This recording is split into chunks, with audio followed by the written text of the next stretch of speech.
Morning, folks.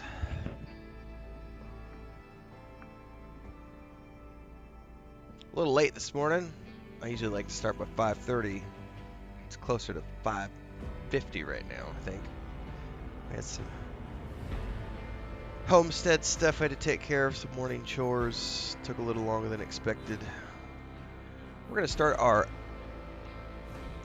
Hang on. My nose has been going crazy this morning.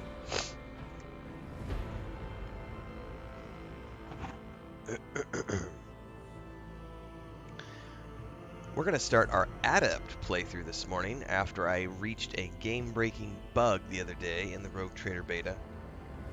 It's not a rare one, but it's not an uncommon one either, where if you do things in a certain order, there's an event that won't trigger on the ship. It's supposed to trigger on the ship, but it won't trigger.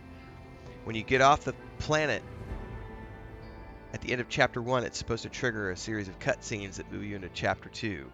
But instead of that cutscene, I got this ship uprising, which was supposed to happen earlier in the chapter, and it locked me out. There's a big Reddit thread on it, a bunch of Steam page stuff on it, so I had to restart my character, which is fine for the purposes of R&D and making guides, because it means that instead of doing the marksman, I get to come do the Adept now and learn more about the Adept and clues, because I need to learn more about clues. So what I'll probably end up doing is sometime in the next day or two, I'm going to record my marksman guide, since I have that character already. I've already done that character, and then I'm going to be working on the Adept for the next week or so and learn more about this character, to get a guide out about this character as we get closer and closer to the launch of Rogue Trader Beta. We're going to create a custom character. I do not want to use one of their characters. Let's go with...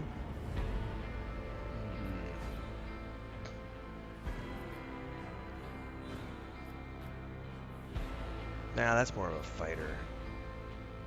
That too. That's kind of creepy right there.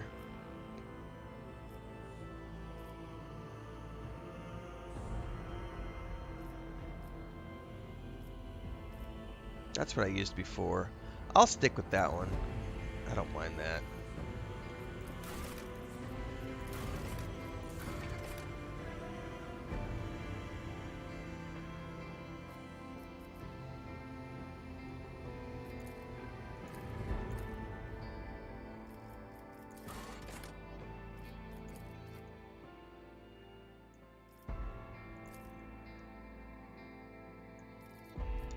Ooh, excuse me.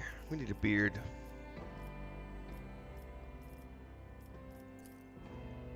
Yes, majestic beard.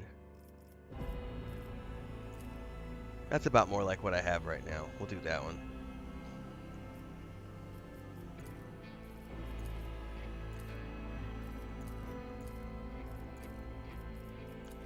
Tattoos. I don't really see any, so that's not something working.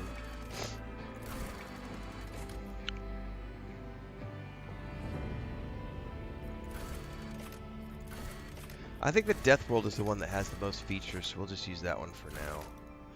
Origin. I need...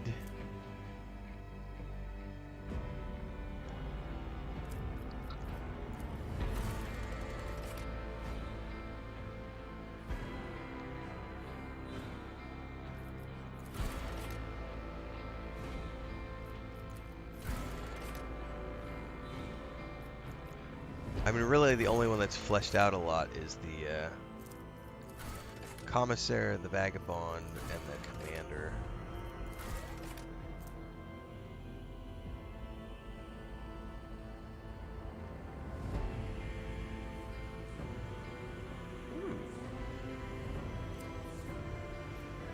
Is that passive? That's pretty cool if it's passive.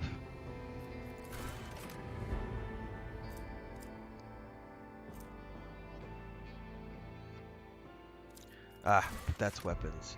I'll do the Commander because that's a ballistic skill.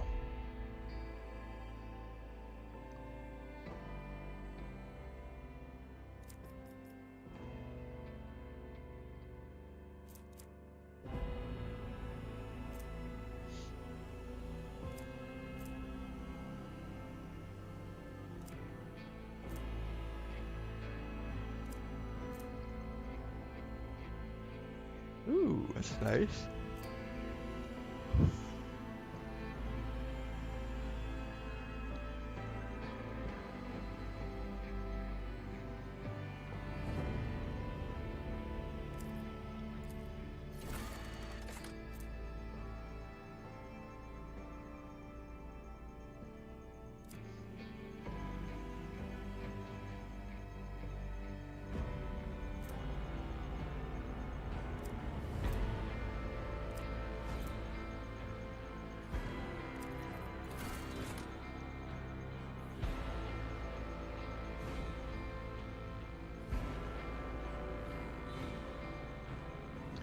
I'm thinking it really doesn't matter for the purposes of the beta because these aren't actually finished yet, so.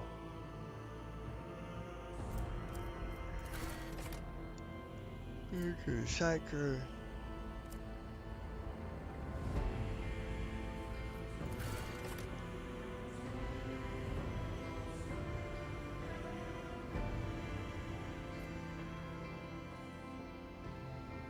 But I do like the outfits.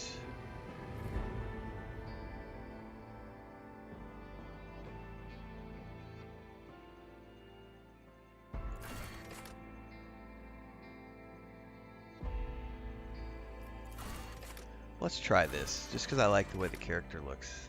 It's a really cool outfit.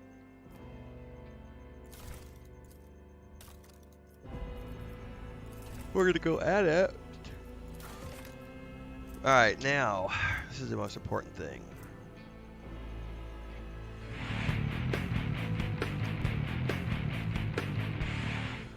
Welcome to the channel, Manuel Silva on YouTube. Welcome, welcome. For anybody who's tuning in this morning, don't forget we are multi-streaming on YouTube and Twitch. Follow where you will.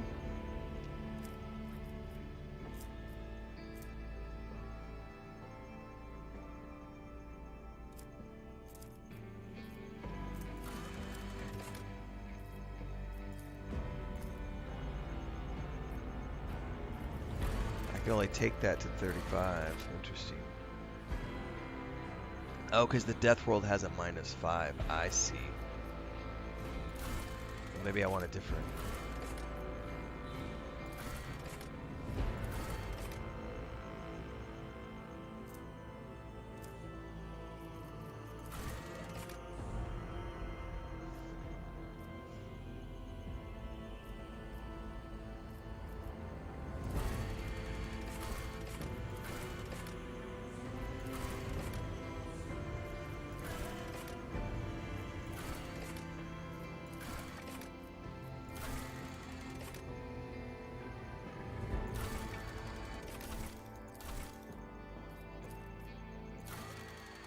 Alright, that's a little better. Willpower and intelligence at 45. That's much better.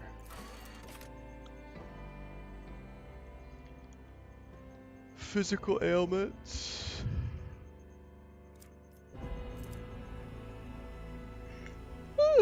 Excuse me.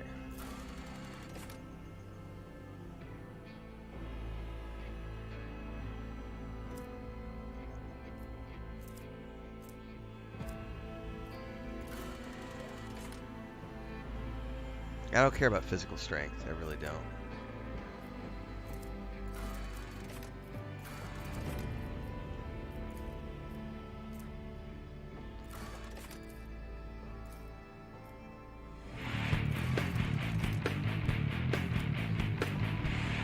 Welcome to YouTube, Negan.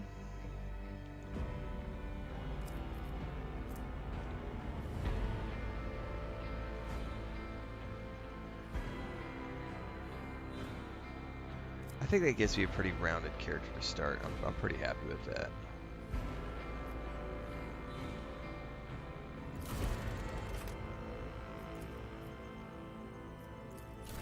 Yeah, I can dig it.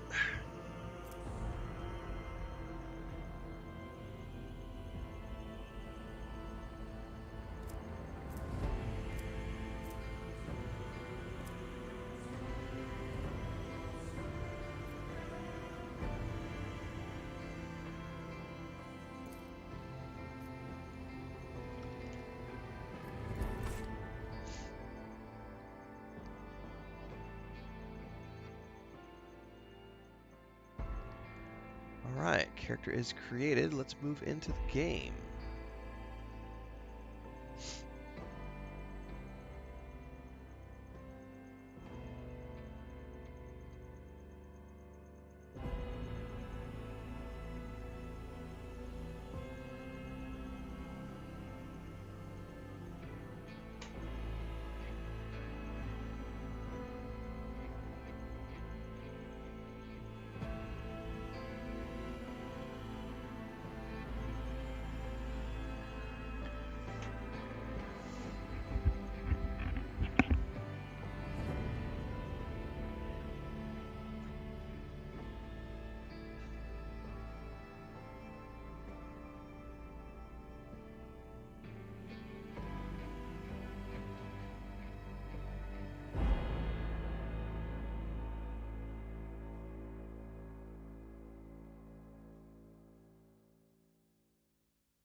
Konrad Voitver, an excellent place for contemplation.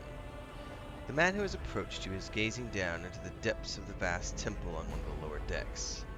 One has the best view of the cathedral from here. Mesmerizing, wouldn't you say? An impeccable manifestation of the God Emperor's sublimity.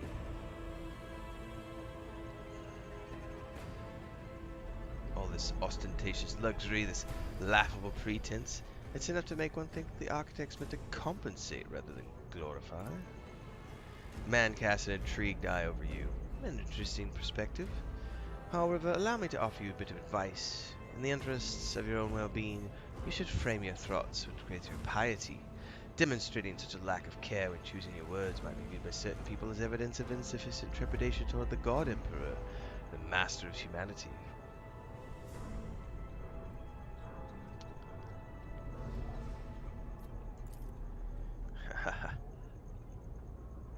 I do not have a deference for things I do not believe in myself.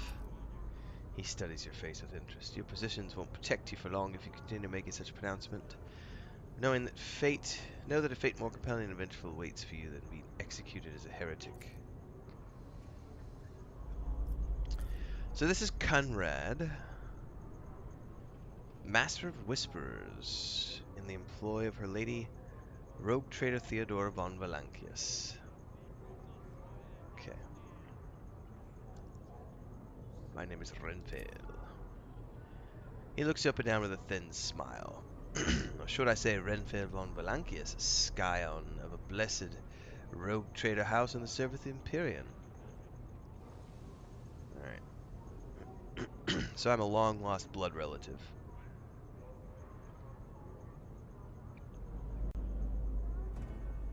Why have I been brought here? So that you may fulfill your blood duty. Whatever obligations you had before, you have been requisitioned to serve the Rogue Trader in deeds blessed by the God Emperor. I see that you are shocked. Lady Theodora's authority supersedes that of those whom you obeyed before. Her power is so great that she is capable of performing unthinkable feats, such as changing the fate of a servant of the Empire. Your fate, Imperium Empire.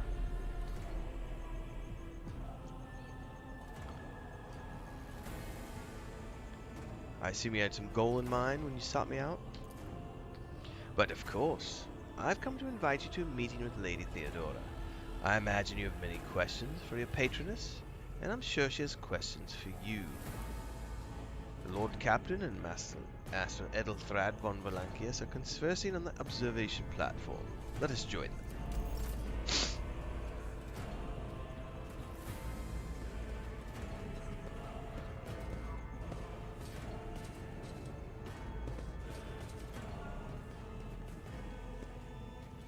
Victory awaits.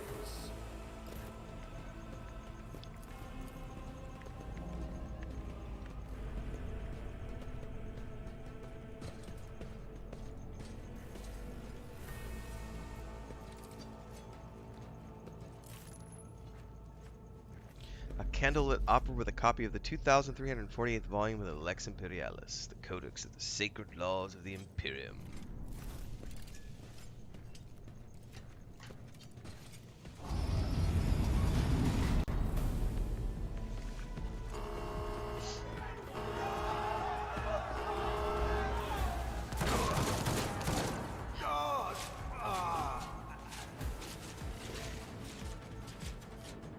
Annihilate them!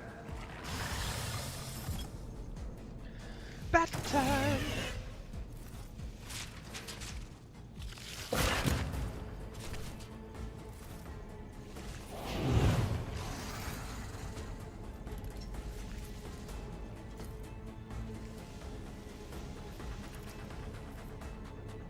Nothing I can't do. Already done. Nothing I can't do.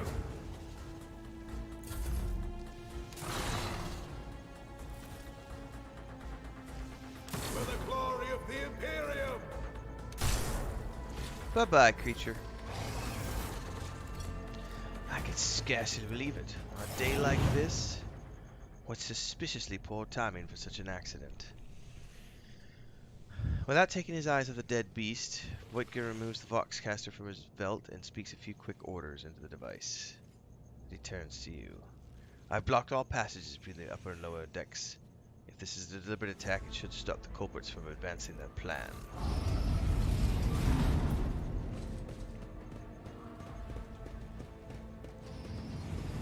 Spread out!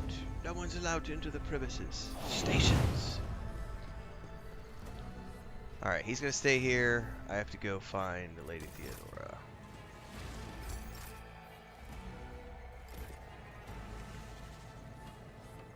None shall stand in my way.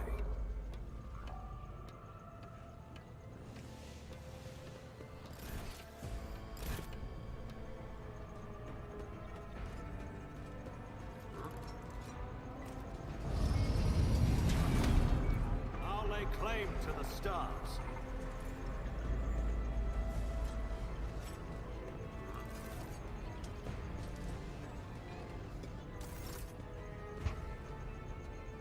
That's simply irrational, Lady Theodora, says the man dressed in peculiar garb, his voice tight with tension. His face, half of which is covered by synth skin, is twisted in a grimace of displeasure and belief. Assimilation into the trade structure would be political and economic suicide, practically an admission of heresy. The tall, gray-haired woman pins him with her gaze, her cybernetic eye flashing crimson. Then suggest an alternative that will satisfy me.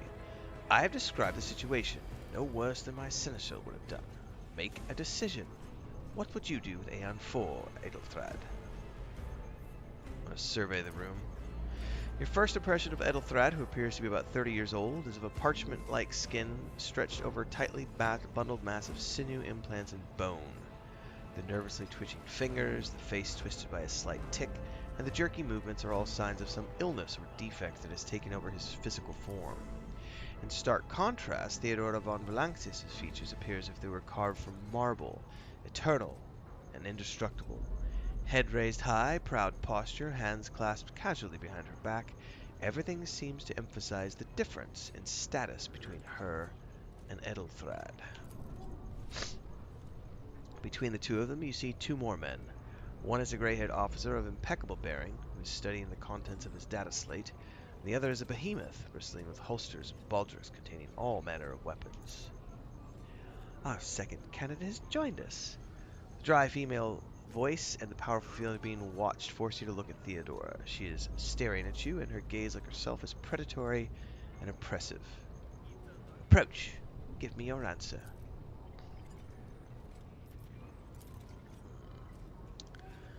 Alright, we have a hypothetical situation here. Aeon 4. A new world on the fringes of the expanse. High seismic activity. Regular magma eruptions. Metaphoric rock deposits. Native population. Worshipping underworld spirits. Attempts to install ore extractors have failed for the second time. What would you do with this poisoned treasure?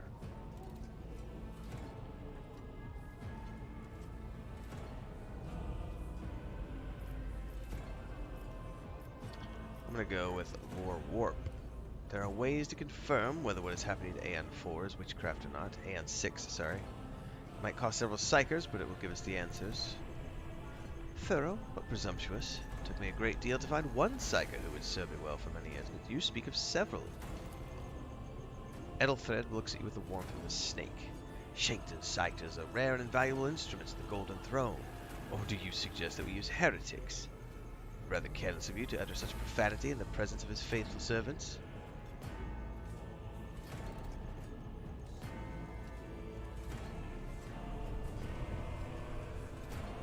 I gave a straight answer to a simple question, which, as I understand it, was more than you could do, Ethelthred.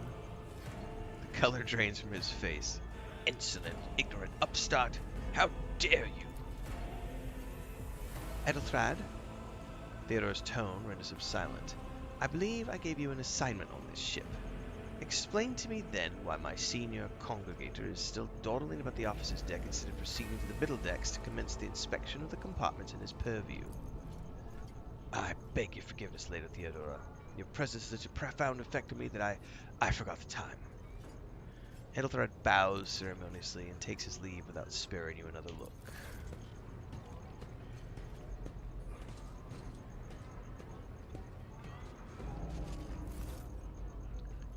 Why are you here? You sent for me? She scoffs. You have seated the opening that was offered to you and displayed woeful meekness even for one of inferior rank. Admittedly, this affliction is equally strong in all who are injured to the existence in the grip of the Imperium, immutable hierarchy, absolute obedience, and expitatory compulsion to please. Forget all of that. From the moment my envoys came for you, the old rules ceased to matter. Alright. She's a rogue trader, has a warrant of trade, mine is the honor to venture forth into the darkness beyond the Imperium and carry humanity's light where the powers wicked and heretical reign, and bow death and ruin to us all. Every world I discover, and everything therein is mine by right. You, Renfail, are one of those with von Valankia's blood in their veins, and a rightful claim to this inheritance when the hour comes. There are other heirs, naturally. Ethelthred is one of them. Alright, blood right alone is not enough.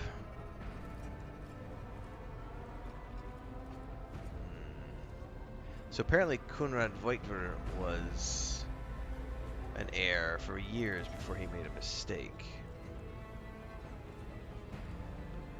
Fine, I'm ready. Oh, you would be, wouldn't you? The question is, am I ready to choose you over the rest? You came aboard hours before the warp jump and have not yet distinguished yourself anyway. As things currently stand, I have doubts you are suitable for the role. If you're satisfied with Ethelthred, then why are you wasting your time on me? She shakes her head. Impatience. I'm rather fond of impatient people. They are not as quick to resign themselves to circumstance. Even if I do choose Ethelthred as my successor, I will still require loyal advisors. Skills and knowledge you acquired in your former life may prove invaluable here in the Cronus Expanse.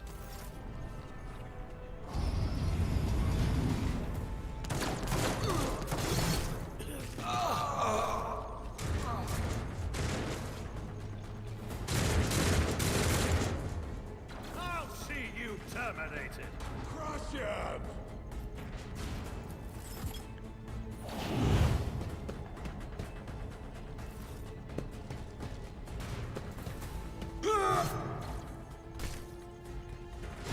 care of this one.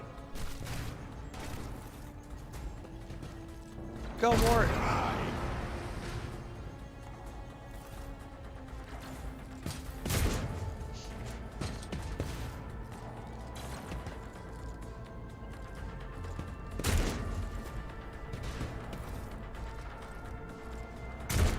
Pain and duty go hand in hand.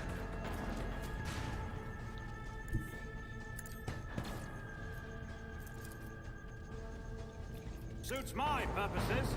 Gonna buff Abelard up. Let's get a clue on these guys. Nothing I can't do. All too easy. You didn't stand a chance.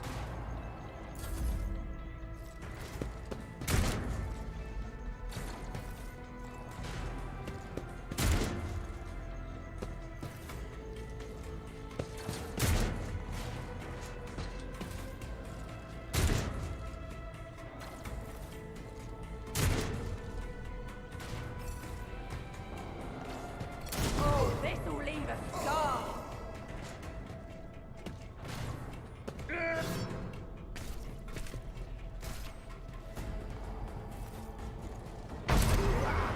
Death to the heretics!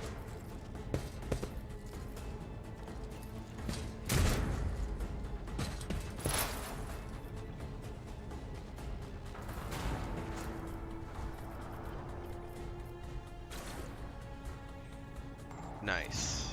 Alright. Already done. Opposing me was your biggest mistake.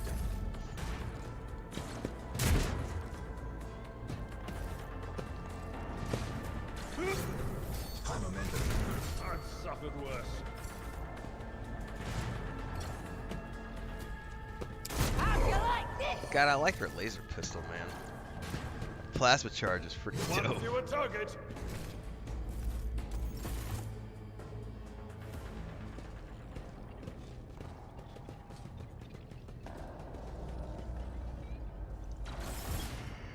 Alright, Theodore waves her hand in a commanding gesture. Mort, take a team with you and clear the path of the transport line. Don't let a single Whoreson survive. As she turns her eyes to you, you didn't bat an eye when the scum burst on the deck. Not bad. I've seen many an officer who panicked at the sight of combat in the upper decks. She looks at the box in her hand. All you can hear is lifeless static.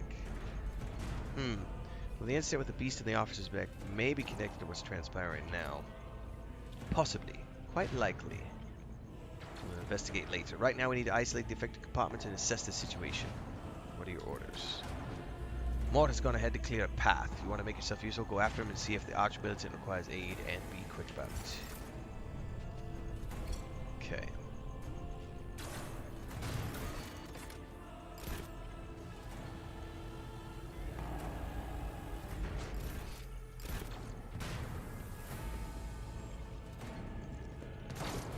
I won't tolerate weakness. Quick save!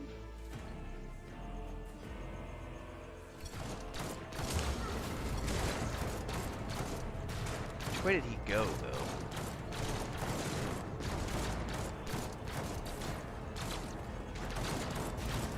A new challenge for me?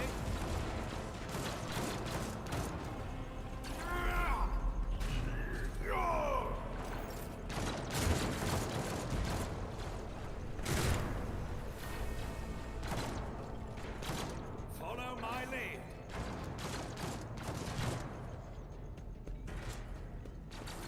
I just made a full circle. What the hell?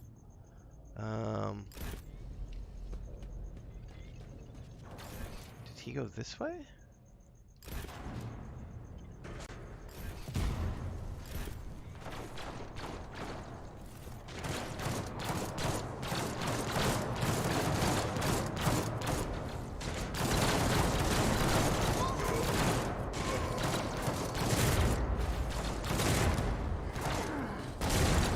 Ouch.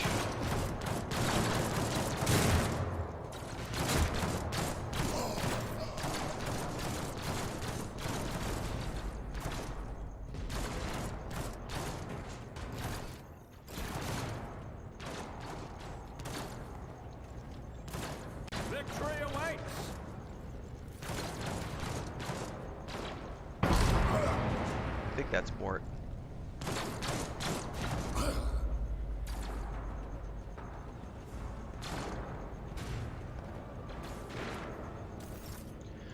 Conrad lets out a sigh of relief. Oh, thank Providence you're alive and well. Mort says, always on time, Conrad.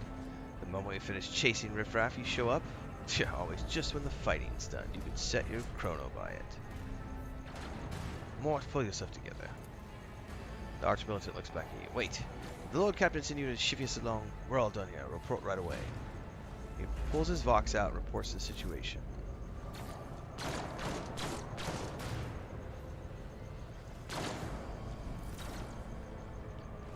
Master of Whispers, what is happening on my ship? Report. Alright, I've not yet received word from the Engineerium. Communications were unstable half an hour ago, now they've ceased. We've seen scattered reports from the middle decks, and only Voxcasts from the lower decks are one-way heretical gibberish. That the madmen have already reached the opposite deck suggests the outrage was planned in advance. Perhaps this is an organized mutiny.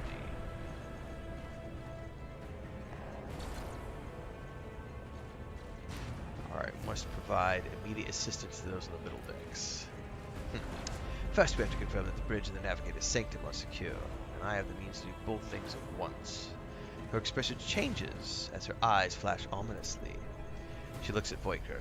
Edelthrad, where is he? I must know if he is unharmed. A psycho aboard a ship that is potentially being assailed by the warp could pose a greater threat to himself and others than a whole army of madmen with improvised weapons. I tried to locate him, but the last known thing about his movements was that he arrived on Transitional Deck 18. Blast it. Master of Whisperers, find him immediately. Seneschal, locate class in the Sister of Battle. Arch-militant with me.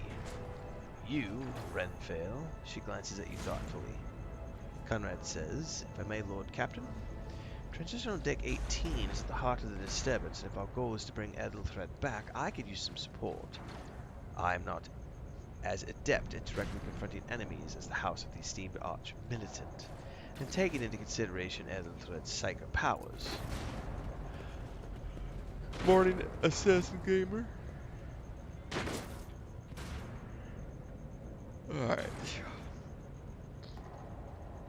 Alright, we need to hit the elevator. I shall do everything in my power. Not everything in your power, you will do as I command. Move out.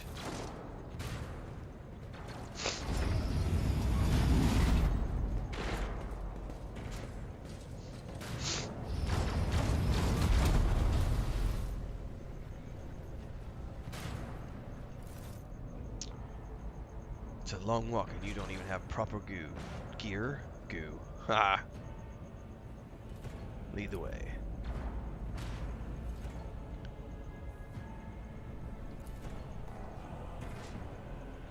With a pop and sharp crackle, something hits you in the abdomen. You're consumed by an unbearable, gut-wrenching pain.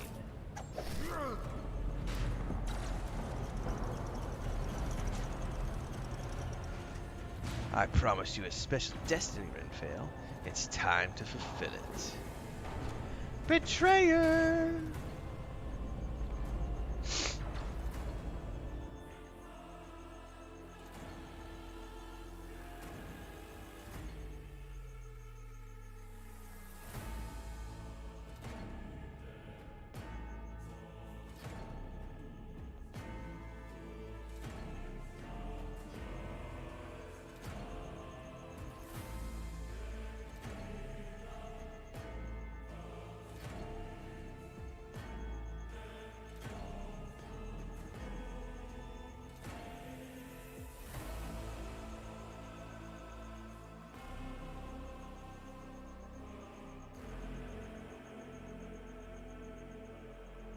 I set alarms for everything.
But yeah, I have alarms set for everything, and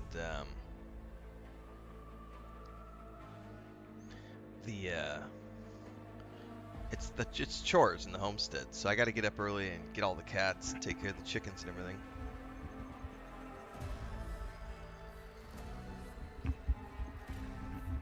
But also, it's like I treat this; it's my job, so I am my boss, cracking the whip. Burning daylight, get up, let's go.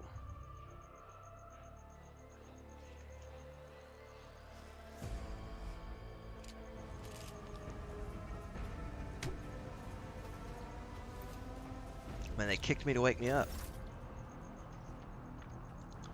Coonrad Voigtver says, careful, careful, be gentle with our guest. He has an important mission to complete during our visit to the warrant chamber. And for that, I need him breathing. He looks down at you. You're back with us, I see. Delightful.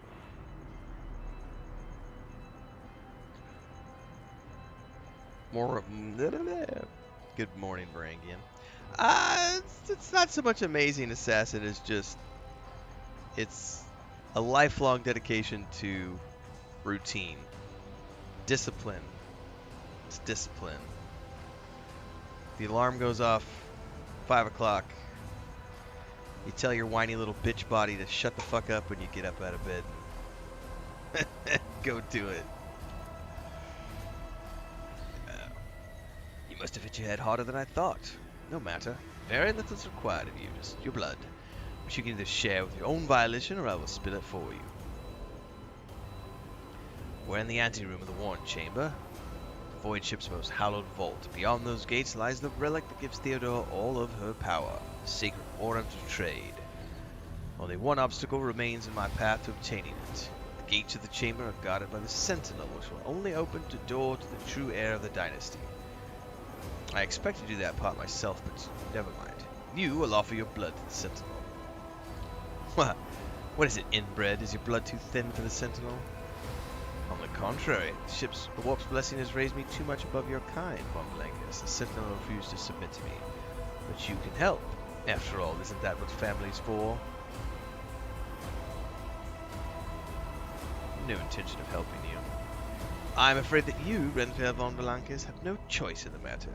He produces a strange object, a blade without a handle that shimmers blue in the light. Try to resist, and I will demonstrate the power that the warp holds over mortals. Come to think of it, I might even take the pleasure in doing so. To the void with you. The blade flashes in the dim light, and drops of blood appear on your palm. For a brief moment you feel nauseous and your head is spinning, and then quiet whispers begin to flood your mind. More and more soulless voices echo to each other, drowning out your own thoughts, replacing them with a singular urge. Go to the gate. Go to the gate. Go to the gate. Let's try a willpower.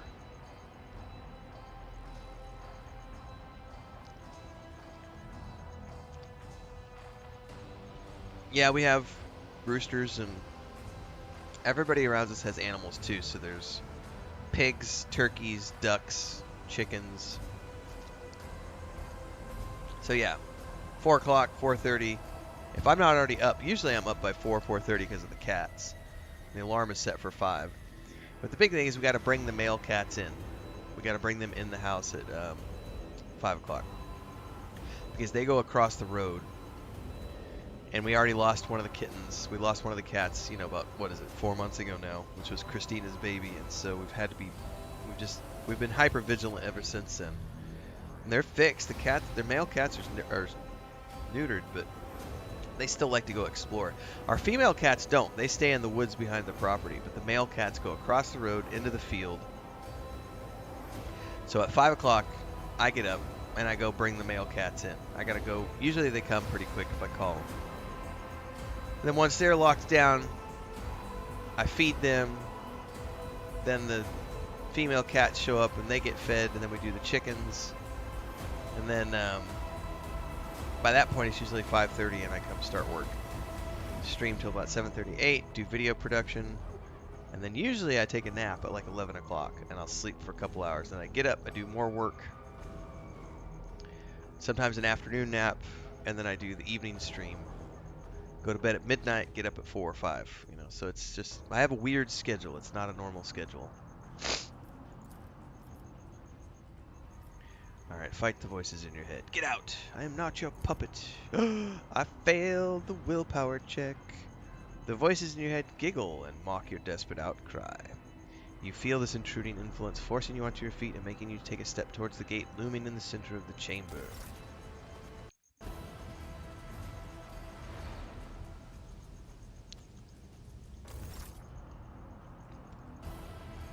In the gateway arch, you see a cogitator with a human likeness built into the front panel. As you approach, it twitches slightly. The sentinel turns his head to you, one of its eye sockets lighting up with two ember-like irises. Tech use, examine the device.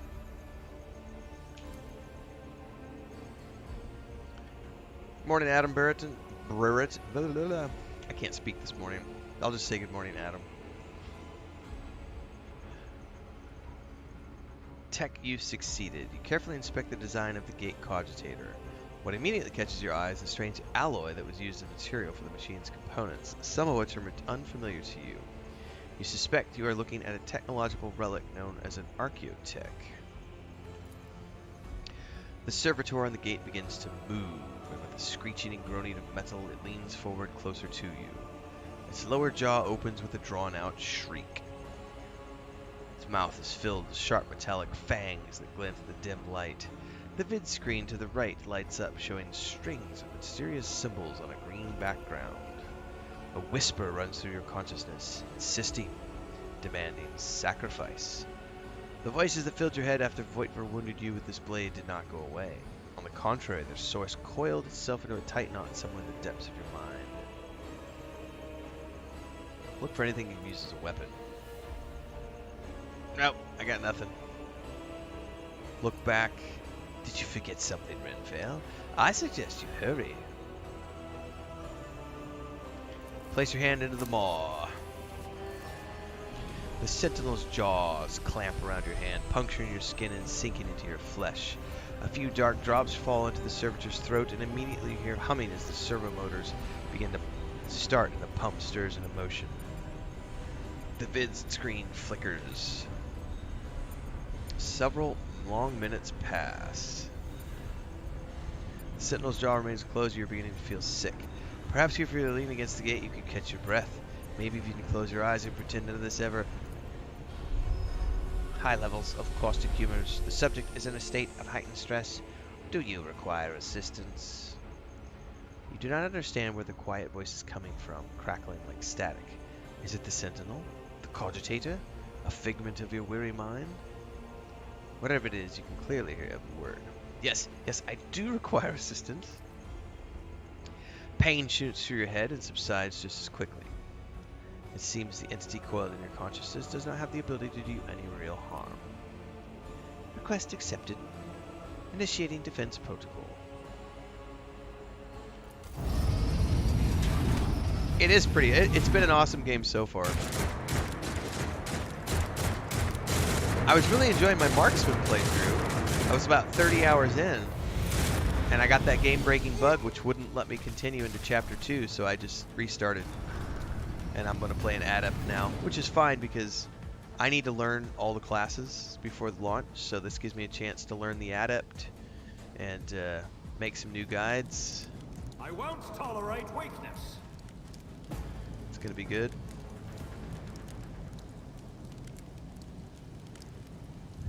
I didn't know anything about Warhammer at all either, but it's been pretty fun. Oh, I have a wound, don't I? I'll lay claim to the stars. An old wound, and I don't know that I have any. Yeah, I have nothing to heal it. Follow my lead. Let it be known that by my will and by the true words of this document, I appoint this person to be a bearer of the warrant. I read that way too fast. They need to slow this part down so that you have time to read through it. Or have it be fully voiced.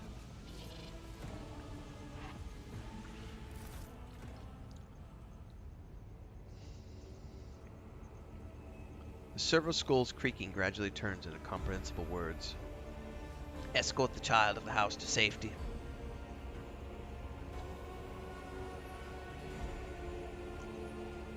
I need a weapon. Distance from the current location to the nearest arsenal. Initiating situational calculations. The servo scroll goes silent, its relays clicking. Second after second passes and you realize that it will not answer you. Alright, I need to answer somebody. Preferable Theodore. Boxcast frequency is disrupted. Initiating setup. Establishing connection.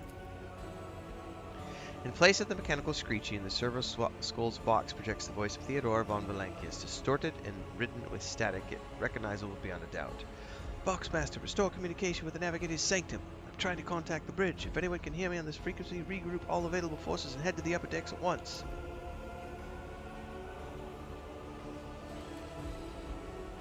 Varangian says, I love the Rogue Trader TTRPG. No, it's auto, and that's why it's too fast. Like, it needs to, when they do those auto text dialogues, it's way too fast. It needs to be slowed way down and either click through or have it be fully voiced. That way you're getting all the information. Because as it stands now, the way it just goes through so quickly, it's like, wait, hang on, I missed three quarters of that.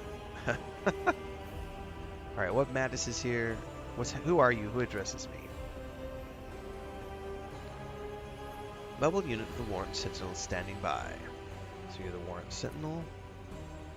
I am a mobile warrant of the Warrant Sentinel, designed as a personal escort of the child of the house and a means of communicating with the Rogue Trader's subjects. Mobile unit standing by. Alright, lead me away from here. What's up, Bamboozer? Good morning. Middle and upper decks. Assuming the probability of safe placement in areas of concentration of armed units. Calculating. The servo skull twitches and makes a few clicks. To prevent unauthorized units from breaching the warrant chamber, preemptive sealing must be initiated. The mobile unit will start executing that received order immediately after the safety of the warrant is secured.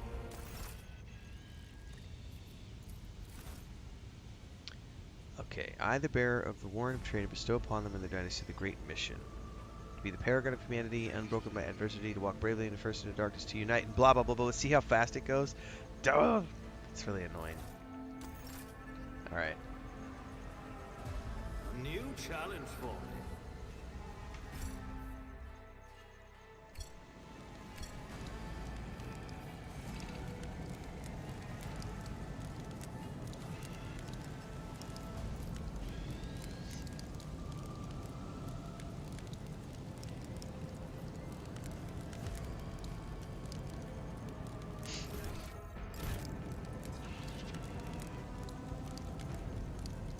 I'm not getting out that way. Where the heck am I going?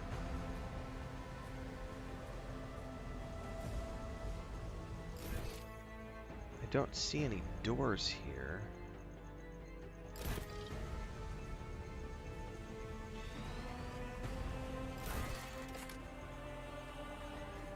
Oh, I need to talk to the Sentinel. Oh, that's why. Okay, hang on.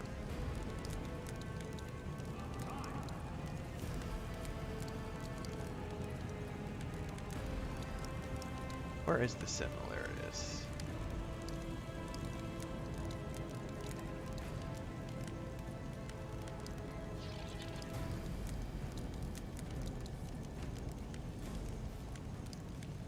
Well, hang on. Where's the thing that I'm supposed to talk to? Here it is. Seal the warrant chamber. I just had to click the right thing.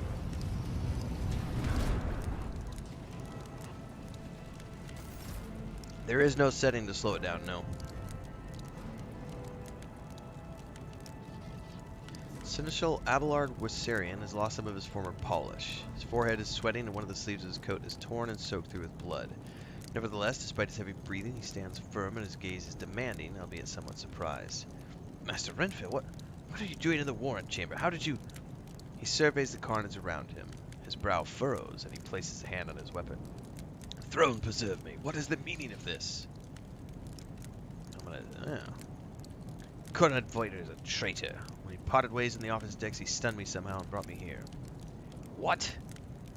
Says he intended to take revenge on Theodore for an old grudge to become the Rogue Trader himself.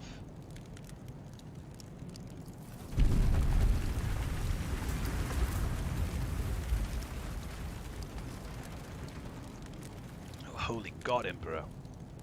He clutches at his forehead, looks lost for the briefest of moments, but quickly turns and finds his resolve again. I presume he is the one responsible for the mutiny? Ugh. I wish to remind you that you are to refer to the Lord Captain as Lady Theodora. Why don't we leave matters of etiquette for another time? He glowers at you. Fine. With the Lord Captain's permission, I shall give you an hour-long lecture on how to make use of proper addresses corresponding to showing due faith in the God Emperor's anointed. For now, however, we have more pressing matters on our hands. He examines you critically. You're in a bad way. I can treat your wounds. Now is not a good time to be walking around the decks without means of self-defense. Here. Yep, I'm familiar.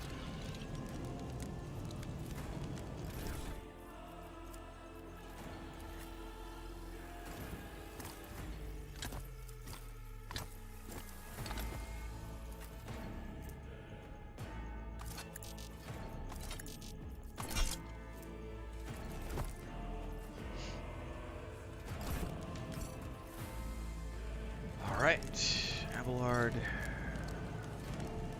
Look no further.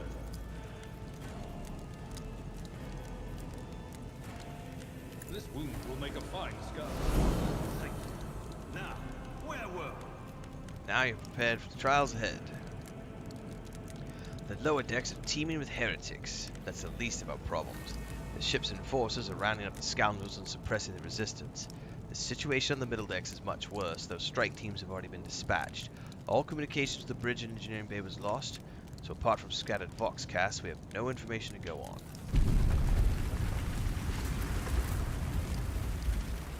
That is not the worst of it. He pauses when the lights flicker yet again. All these jolts and shakings are most alarming. They are signs that the Navigator and the Master Helmsman are having difficulty translating the ship out of warp and into real space. In the worst case, they've already lost control of the process. We have but precious few moments left to live. In the best case, if we manage to reach the Navigator's sanctum and get a handle on the situation, some aboard this vessel may yet survive. Alright, lead on. A wave of static suddenly erupts from the servo skull, and you can make out Theodora's words with the noise. To arms, loyal sons and daughters of the God Emperor! Fight the heresy and corruption that threatens to consume our home. With all your might, destroy those who have dared. The Sinister's eyes light up and he smiles with grim determination. The Lord Captain is calling her crew to battle, which means the Vox networks are set up for broadcast transmission, not message exchange. Splendid. While the Rogue Trader inspires proper resolve to fight in her subjects, you and I shall provide. I need coffee. You and I shall prove that her trust in us is well deserved. Onward! The Emperor is with us! Okay, here we go. Time for our first. I'm gonna keep him back here because.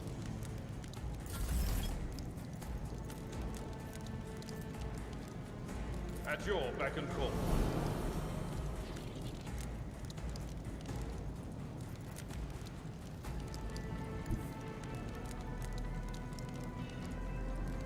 Follow my lead.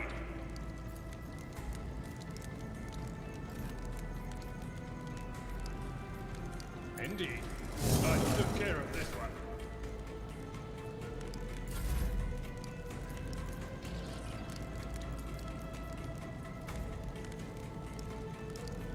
Nothing I can't do. Nothing of value has been lost.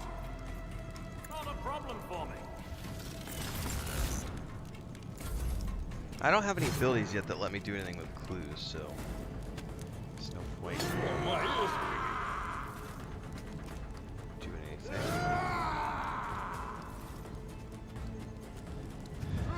Yes, please surround him and leave me alone.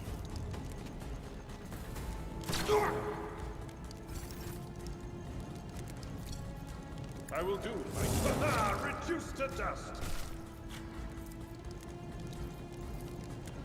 I'd rather not. All too easy. Opposing me. I shot his arm off, that's cool.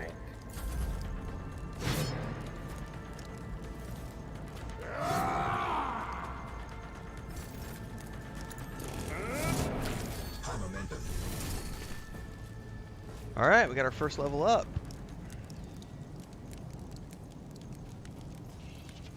They say a little All bit right. of humility never hurts anyone.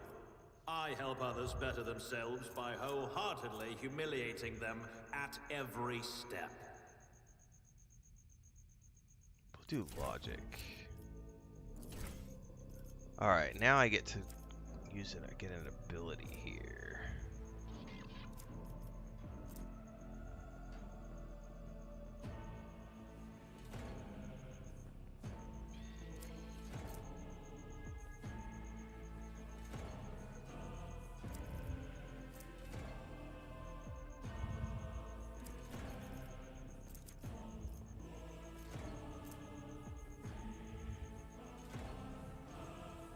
Ooh, that's nice.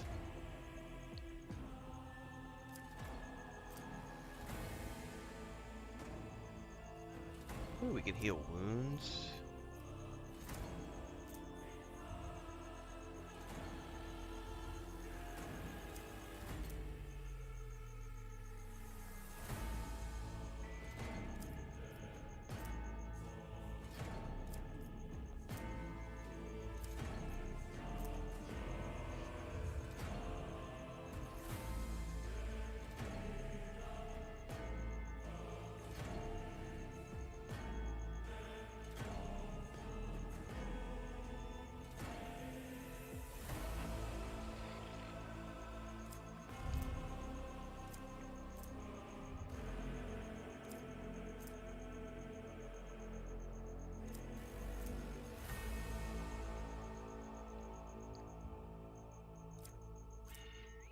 I mean, exposed weakness is probably a good one. Also, enfeeble, perhaps.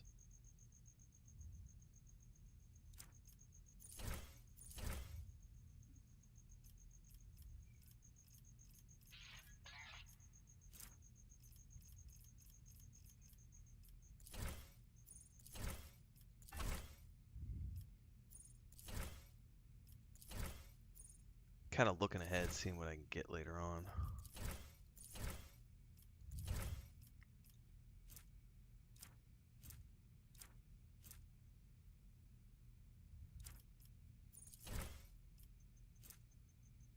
Probably we'll go with exposed weakness.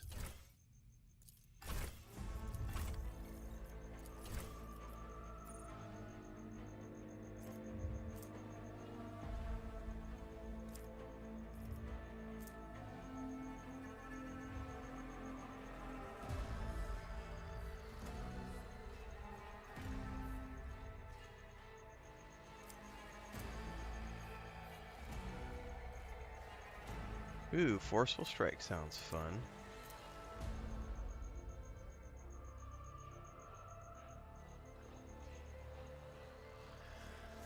Slice is 0 AP. Assists the fighter dashes through an enemy to the cell on the opposite side of the enemy and makes a melee attack with 50% reduced damage. Does not provoke an attack of opportunity.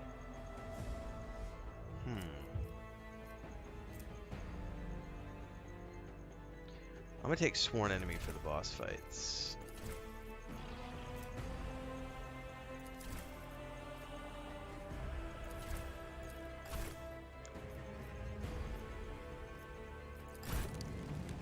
Alright.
check a couple of things.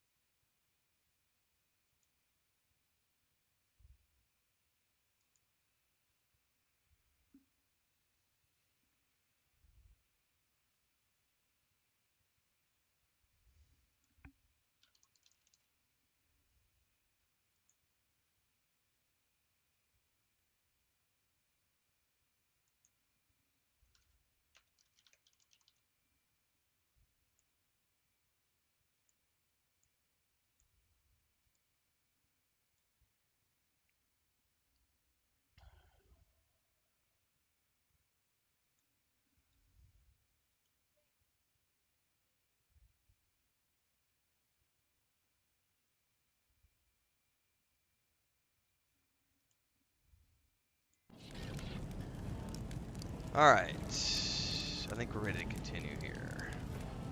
We can loot up now. Got some booty. Everybody loves booty. I'm gonna go to Abelard because he needs a pistol in his offhand. This is one of the coolest things I love about this game is you can have a melee weapon in one hand and a pistol in the offhand. So you don't necessarily have to switch weapon sets. Weapon sweats. I'm sweating from the weapons, man. But you get both. That's really cool. Alright. Kick save. Quick save. Let's get out of here. Alright, we're at the Navigator's sanctum.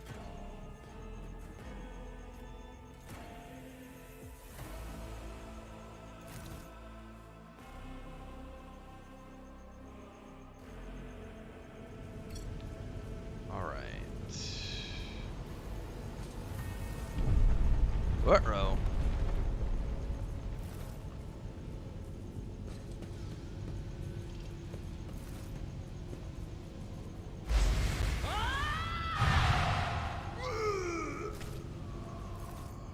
The woman before you whips around and gazes straight at you, her eyes glowing with otherworldly light. And so you will enter the halls of the blinded guide and witness the radiance of the final dawn through the cracks, and fall victim to a whim of fate. Master Renfail, watch your head. Nice duck and tumble, bro. Yadira. Abelard grumbles as he dusts himself off and grips his weapon once again. Would it be too much to ask that you phrase your soothsayings plainly for once? That was too close. The woman bursts into guttural drunken laughter. Sorry, old man. The voices are so loud I can't even hear myself think. They shriek, they sing, they... Oh, Abelard, how they sing. Renfail, this is Adira's last, personal psyker and diviner of Her Ladyship Theodora von Belankius. Abelard looks her up and down. Adira, I'm not drunk, old man. I'm suffering the effects of the warp that is seeping through these walls. I see the ship's fate to die in the waves of the Materium, fall into the burning rays of the final dawn, and in the roaring blaze I see a figure standing. But who is it? Who? I have no answer. The entity in your consciousness shrinks, and crawls in deeper, its claws scraping against the walls of your mind, as if the presence is trying to hide from the seer standing before you. Diviner, eh? She nods, yet her gaze is directed somewhere away from you. Voices from beyond the threshold whisper to me. Sometimes their murmurs are clear, and they grant insight, but sometimes they drive me mad. But I am patient. I know how to listen and discern. But now with this clamor around me, there's too many voices, it's too loud. She turns her head to you, her vacant eyes flaring like embers. And you are one of Lady Theodora's heirs. Well then, we finally meet. You hear a few clicks from the relays on the servo school, which has followed you all the way here, and Theodora's scrambled words give way to a voice vaguely familiar to you. Officer's frequency, to all who can hear me. Those with a weapon in their hands are to gather on the officer's deck at once. I repeat, gather on the officer's deck at once and prepare to launch a counterattack. That's Edelthrad. Emperor's Providence. The other heir lives as well. Quickly, we must head to... It's so fast, old man. If we're drowned in the warp, no member of Lady Theodora's heirs will be of use to us anymore. If Edelthrad, like me, has not yet surrendered either mind or body to the mercy of the warp, then he can still hold out a little longer. Abelard spits out a florid curse. Blast it, you're right. First, we need to deal with what's happening here. So, what are we doing? The whispers call me. The ones I can make out amongst all the screams. Those who are rocking this boat hit us where it hurt. They went after the Navigator, our guide to the warp. Other whispers called to the engineering, but it was too late. I heard the cry of our master Cog and the silence that followed. What? You told me the chief engineer is... Oh yes, Abelard, dead without a doubt. The shriek of the Navigator's sanctum was louder than the rest. It's better that we save the Navigator than some lever puller from a cooling module. Alright, let's go. Oh no. No, nothing is well with him. Can't you feel the chill crawling on your skin? The eyes watching you. The warp ice has already encased the bulkheads. What follows is calamity. She freezes, then slaps her cheeks, rubs her face, looks at you, but the supernatural glow is now gone from her eyes and a smirk spreads across her cheeks. But we're not just going to stand here and take it, are we? The state of things in here suggests there's a Navigator around, maybe one who's crippled or at death's door, but still kicking. And since our skin hasn't peeled off our faces just yet, his third eye must be closed, or at worst, just a little roughed up. So, let's go and protect that noble mutant while we're still alive. Now, she's also an adept, but I think she's a diviner where I chose the other option, which was the bio...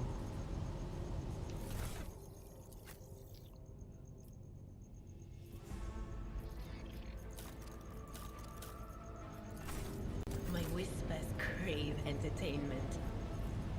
Yeah, because she's got lightning arc.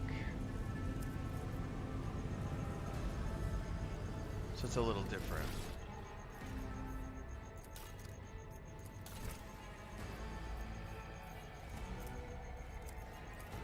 Wait, it says she's a... Okay, it's right there. It said she was a fighter, and that's not true. So she's an adept.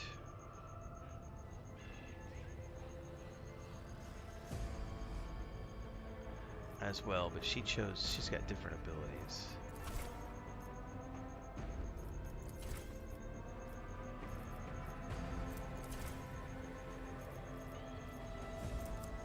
Yeah, see, she went with divination, and I went with the other one.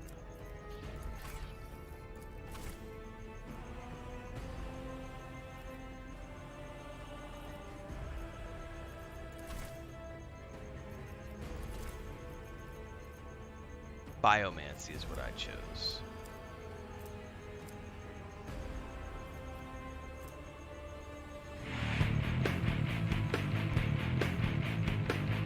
Welcome to the YouTube channel, Norgan. Thanks for the follow. For those of you who might be new, don't forget we are multi-streaming on YouTube and Twitch, so you can follow where you want, support where you want, if you can. Keeps me on the air full time. On Twitch, bits, cheers, and subs, and if you're on YouTube, super chats, super thanks, and memberships all contribute to the cause. If you like what you see, I'm live every morning from 5:30 to 7:30 a.m. and every evening from 8 p.m. to around 11 p.m. Occasionally we do afternoon streams as well, and we're playing a whole slew of different games. World of Warcraft, Rogue Trader Beta, Wasteland 3, just finished up Cyberpunk about 2 weeks ago. We're going to be doing Dune Spice Wars soon, so stay tuned for that as well. And of course the Rogue Trader launch when it happens on December 7th. Yeah, I love that one too. It took me about 2 hours to set up all the audio notifications the other day, Assassin, but I'm pretty happy with my various notifications now. Alright, we need to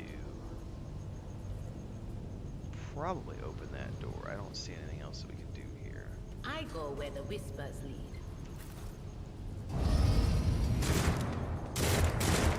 Destroy the field. Don't keep our master waiting.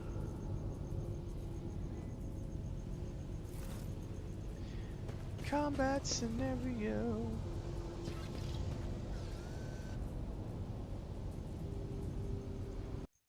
There we go. Find you soon enough. Alright. I will take you down. Put my psychers in the back. And put Adelard way up in the front.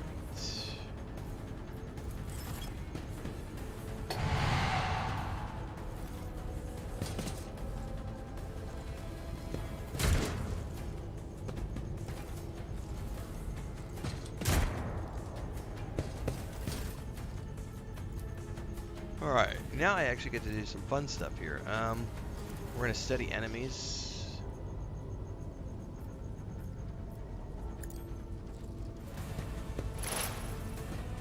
I only got one of them. Oh, that sucks. Alright, I'm going to give Abelard a buff. We're going to go ahead and strip. Oh, it put all clue. It didn't. Okay, I understand what it did there. So this is where I'm trying to learn. This is why I wanted to do the Adept next, is because I need to learn how clue is. So it randomly applies the clue.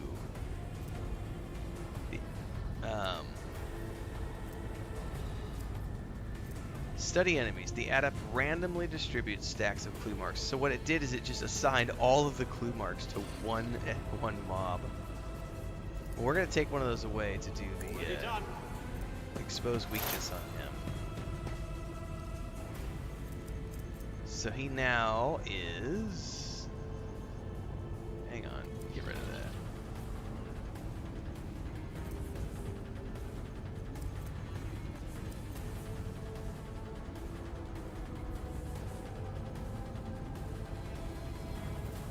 I don't know why it's hovering over his statistics like that.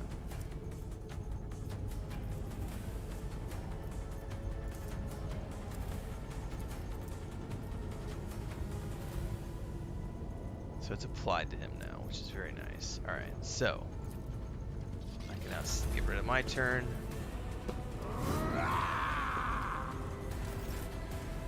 Now it's his turn. We're gonna move up in here. My place there is at the front. So we get the AoE. You a target. And we're gonna charge. Victory is imminent.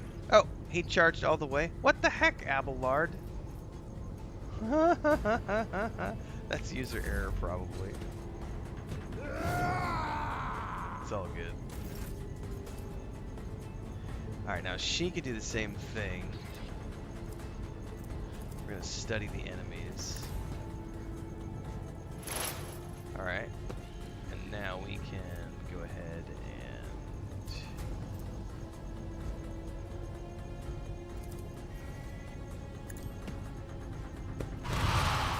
Psychic Shriek that asshole. He's done.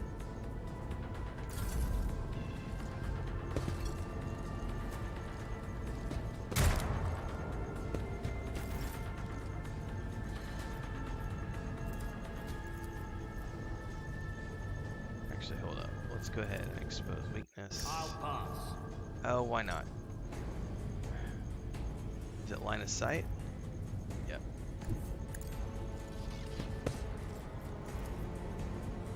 I don't have time for this. Unavailable. Why can't he use it? Huh. Alright, well. Suits my purposes. You didn't stand a chance. At your beck and call. I took care of this. Bye-bye. Alright, the creature in the chair appears as if it has become one with the throne.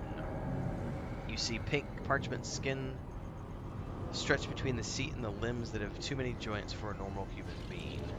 The Navigator is breathing heavily, the air whistling as it exits through two dark grill-like slits in its cheeks. The creature's eyes are shut, the two ordinary eyes as well as the third one that sits in the center of its forehead. I believe Master Vesperia still lives. Flinches at the sight of the stretched skin and dark marks on the face of the creature. The servants are dead, but the chamber thinks the Emperor is still sealed for the warp, which means we have a chance of leaving this place alive. Address Adira. What's wrong with him? She winces. Wounded, exhausted, fighting back the endless horrors of the warp that are forcing their way into his head. You pick one. The Navigator stirs, barely able to lift its head and half open its normal eyes. A dark drop rolls from under the closed lid of the third eye and drown his face, leaving behind a black trail. Time is short. The voice is coming from the Vox grill at the base of the chair. It is unclear how the Navigator is able to produce human speech. Alright, see you later, assassin. Alright. Time is short to do what? Suddenly, the Navigator's body starts thrashing into place. It lurches forward, then falls back on its seat, then thrusts forward again as its bones crack and its skin tears open. However, the fusion between the body and the chair appears to be stronger than those wild impetuses. The mutant remains seated, but it leans as far forward as it can, his layered raiment slowly turning crimson. The gill slits burst open, revealing two hideous screaming mouth-like pits. Fall to your knees, mortals, and behold the final dawn. Idira shrieks in terror. It came from beyond. His body's not his. Idira's scream is echoed by the silent cries in your head. The unseen creature triumphs at the sight of the Navigator succumbing to the paroxysm of corruption. Its march thunders over the burdens of hope. Unseal your hearts, and I will flood your souls with myriads of words and meaning, each one a portent of salvation within me. The Navigator continues to convulse violently in his seat, shrieking and cackling, and his fit stops abruptly.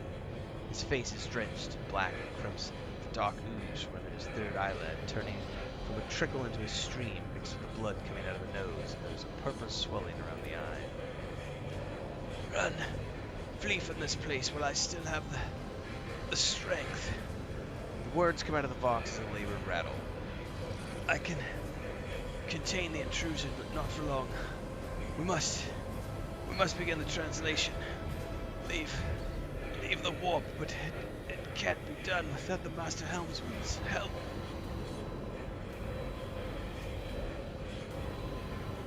Alright. We need to roll. How do we help you? Run! The sanctum will be sealed. I will hold it off. Run and wait for the signal for the Master Helmsman. Run! Alright. Abelard? Yeah, we need to hit the bridge.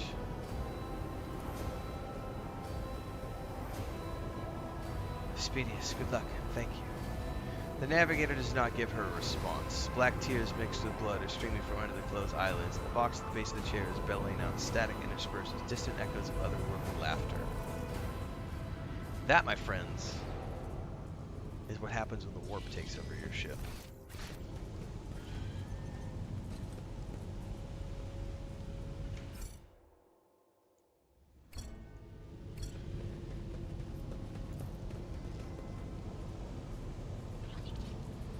Guessing we go back out here.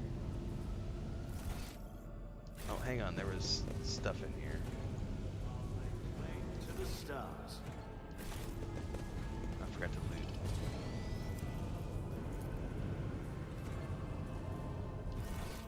Is there a door over here?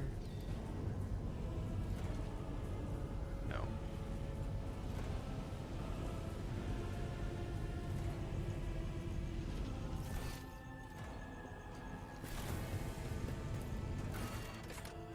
I guess we're going to the officer's deck next. Alright, enjoy, Assassin. There's a few I've done. I think there's 7 in the playlist, but I actually haven't cut the last couple of streams into episodes. And the reason is because when I hit that wall the other day where it wouldn't let me transition into Chapter 2, I was like, you know what? I'm going to just... That playthrough is essentially finished, so I just didn't cut the last 2 episodes. So we're gonna redo it with the Adept and see.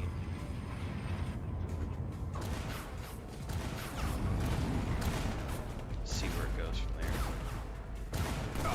Die!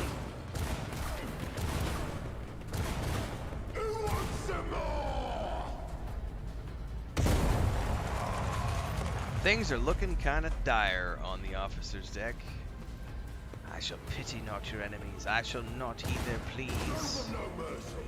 I will take Somebody you shoot down. this bed. God Emperor, move through me. Be fire in my heart. In other words, she's a badass is what we're being told right now with that animation sequence.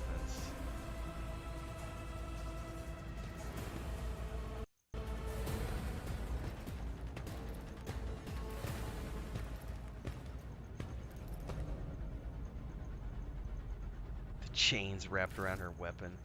Argenta. The white-haired warrior turns to face you, her dark eyes blazing. The weapon quivers in her hands, and for a brief moment it seems she is not going to stop and will instead continue eliminating every target she sees, starting with you. Sister Argenta! The sentinel's voice carries the weight of command, and it seems to bring the warrior out of her battle trance. Sister, it is a relief to see you in good health and well armed. We require all the forces we can muster. The young woman calls Argenta, lowers her weapon, and scans her small party with an intense gaze. Then, she sets her sights on you. Your face, it is unfamiliar? Who are you? I am Renfail von Belankius, the Lord Captain's heir. She gives you another stern appraisal. You catch something strange in the dark depths of her eyes, some eternal struggle or a wordless question. In the end, however, she nods. The hour is dark and daunting. The ship abounds with corruption. The faces of friends are twisted by sneers of heresy, and the eyes of comrades are igniting with the archenemy's hunger. I will stand shoulder to shoulder with anyone willing to halt the advances of the dark forces. This is why you have come, is it not? Sister, I beg of you, this is not time for interrogations. The ship is under attack by heretics. We've been betrayed by a esteemed master of whispers. Edelthred is waiting for our aid, and the Lord Captain Theodora is expecting a report. Of course we have to deal with the situation, so I suggest we do just that. Seneschal is right. There's no time for talk. Ha! Let us leave it at that, then. She raises her chin proudly. I cannot wait to rain fire upon more heretics, each and every one of them. Alright, we must get to the main hall. Through this door? I'll go with you. I can't wait to destroy those who encroached on the God Emperor's domain.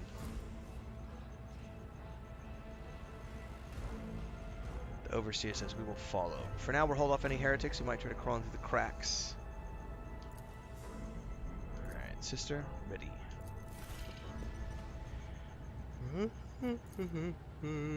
She's a marksman.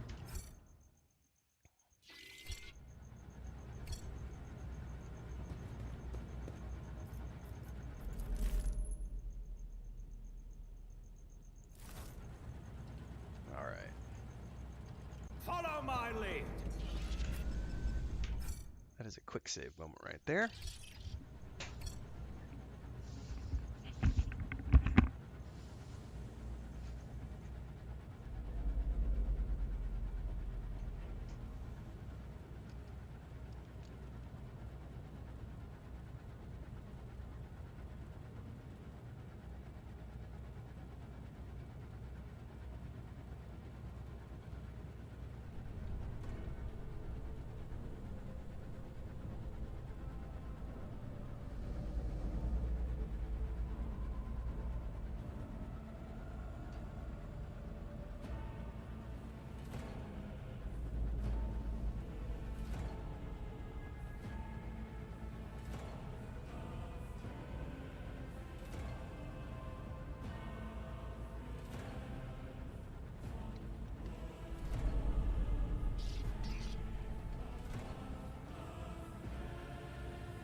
Alright, we had kitty cat stuff.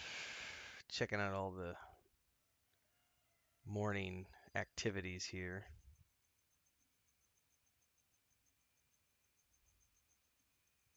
What time is it? 7:30? Alright, I gotta wrap up, everybody. I got a little bit of a late start today, so I have to head out. Got morning stuff to do.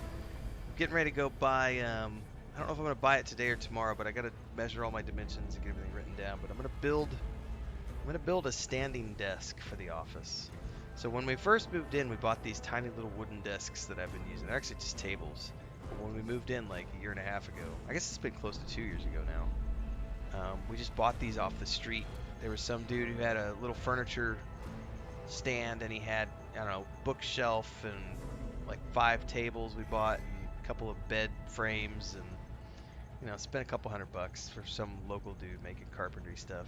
And they've worked, but they're really narrow. They're only like 24 inches deep, and there's not enough space for everything. So I'm gonna, since I'm starting to spend way more time in the office and at the desk, streaming like 8 hours a day now, I'm gonna go ahead and I'm gonna build a standing desk. There's no reason to. This is the ridiculous thing. Like, I went on Amazon. I was like, I'll just go buy one, right? So I go on Amazon and I start pricing things out, and it's like, God, I'm gonna spend, you know, $400, $500 on a standing desk, and all the standing desks that they sell are like motorized, right? So that you can raise it and lower it. And it's like, well, I don't need a motorized desk, right? And then they have a couple that are unmotorized and on stands, but it's still like $300, $400. I will not spend $400 on something when I can build it for $100. I mean, yeah, I have to put in physical labor into it, but that's the benefit of me having years and years and years of carpentry and construction experience back in the day, is so that I can do shit like that and save the money by just doing it myself. So Chris went and shopped around. I got some lumber dimensions. I got to do some measuring this morning and put it all together, so that I can go actually order the wood. And that'll probably be my next week project, is putting together a new standing desk for the office, which essentially will be about, I'm going to do like 5 feet wide. It'll be about 5 feet wide and about 3 feet deep is what I'm going to be doing. So that should give me plenty of space. What I don't have though is a chair. I don't have a chair, so that if you're doing the stand-up desk, you know, and I'm standing there for 3 or 4 hours and I want to sit down for 20 minutes, I don't have like a bar stool or some sort of a high back chair. So I will have to buy a new office chair probably. But that's a long-term thing, not a now thing. Yeah, Bringen, thank you. I'll probably be back this afternoon with some Warcraft. Tonight is my Sea of Thieves, although it's my brother's 30th birthday weekend, so I don't know if him and his wife have plans. If they have plans, I will not be playing Sea of Thieves tonight, and I will start my Wasteland 3 tonight stream at 8 p.m. But if they decide they want to play tonight, then I probably won't be around until 9:30 or so. So my stream will be late tonight. But I probably will stream some Warcraft this afternoon, so stay tuned for that, everybody. In the meantime, I'm gonna head out. Thanks for hanging out this morning. I realized this stream was a little disjointed because I kept having to get up out of my chair, but we had a lot of stuff going on with the homestead today, and pretty sure one of our cats got bit by a tarantula or something because he's not feeling good and he's got a little thing on his paw, so we're keeping an eye on him. And it's not deadly, but you know, they where we live, there's nothing really venomous that could kill a cat, but when they get bit by a tarantula or there are snakes around here, they're just not super venomous. But anytime a small animal like that gets bit or stung or something like that, they will suffer. You know, they'll get sick for a day or two. And poor Frodo came home today.